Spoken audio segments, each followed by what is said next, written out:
The Panther tank's shot was never heard. There was no sound of an explosion, no sound of the shell leaving the tank, not even a warning, only a brief flash of light from the tank, a hiss like escaping steam, and then the inevitable end. 40 millimeters of hardened German steel, designed by the most industrious engineers in Europe and built to withstand everything the Allies could throw at it, did not behave as promised. It didn't crack. It didn't shatter. It surrendered. As if the laws of physics it was built upon had suddenly vanished. The tank turned into something like a pneumatic weapon. Heat spread faster than reactions. The German steel first turned dark red, then a blinding white. Before the loader could even complete his motion, his hand still on the gun's mechanism, a wave of extreme pressure and heat slammed into the crew compartment. 3 seconds. That was all it took for a war machine to turn into a monster. The radio operator tried to scream, but his mind could not act faster than his body. His lungs collapsed before a sound could escape. Only the driver survived. He was trapped in the front compartment. It wasn't the armor that saved him, only luck. A few minutes later, he crawled out. His face was completely blackened. Tears streamed from his eyes. When the medics asked what had happened, he only shook his head. "This wasn't steel," he said. He was right. Whatever struck that Panther in the winter of 1944 was not just a new tank. It was proof that armor no longer meant protection, and it was the moment armored warfare was changed forever. By the winter of 1944, tank warfare in Europe had become brutally unforgiving. Armor thickness, shell velocity, angle of impact, every battle had been reduced to numbers. The Germans mastered this game. Panther and Tiger tanks were like moving fortresses on the battlefield. Their frontal armor deflected American shells with contempt. Sherman crews referred to German tanks as reverse death traps. Getting close to them often meant death. The M4 Sherman was a reliable, mass-produced tank, but it lagged behind its rivals. Its 75mm gun could do almost nothing to a Panther at long range. Even the upgraded 76mm version was insufficient. Reports from Normandy were merciless. To face a single Panther tank, 5 Shermans were required, not to win, to survive. Morale was quietly collapsing. Something had to change.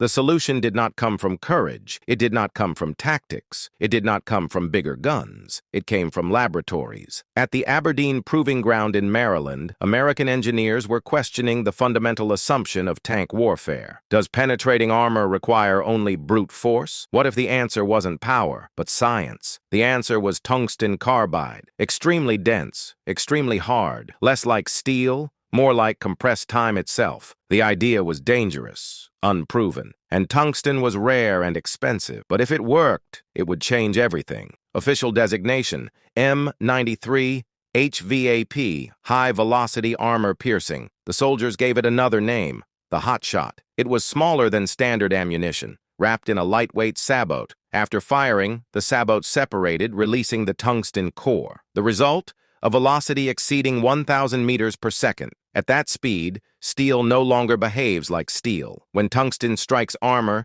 the energy does not disperse. It concentrates. At the point of impact, temperatures exceed 1,200 degrees Celsius within milliseconds. Tungsten does not melt. Steel does. The projectile does not punch through the armor. It flows through it, and the inside of the tank becomes the weapon itself. October 1944, near Metz, France. 3 Panthers were holding a narrow pass. They had done this many times before. The Shermans approached. One of them fired.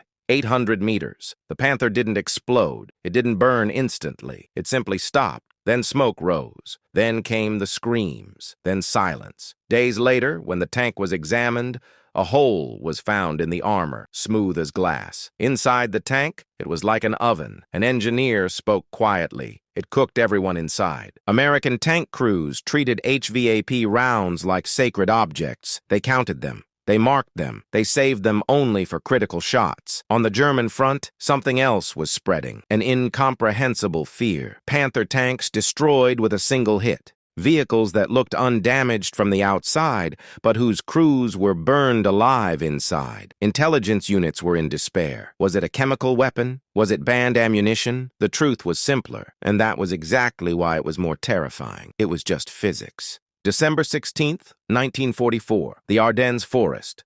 Germany's final gamble. Hundreds of tanks advanced through fog and snow. At first, German tank armor seemed unstoppable. Then everything changed. Panther tanks began falling from impossible angles, from distances that were supposed to be safe. A Sherman fires, and the engagement is over. German soldiers trying to escape throw themselves into the snow. Steam rises from their uniforms. German radio traffic fills with desperation. Unknown armor-piercing weapon, conventional tactics ineffective, but there was no time for reassessment. Physics had entered the battlefield. Near Bastogne, American soldiers were defending a farmhouse. 17 Shermans, 300 German tanks, remaining ammunition, 60 HVAP rounds for 76mm guns. Colonel Creighton Abrams made his decision. No firing at infantry, no suppressive fire, no warning shots, only killing shots. Wait until you can see the German soldiers, he said. If you can't see them, you're too far away. At dawn, Panther tanks emerged from the trees. The Shermans fired from 90 meters. The rounds struck the Panthers at their strongest point, the frontal armor. They punched through. The tanks rolled forward a few more meters. Then the ammunition inside detonated. The turret was thrown 12 meters into the air. 7 Panther tanks were destroyed.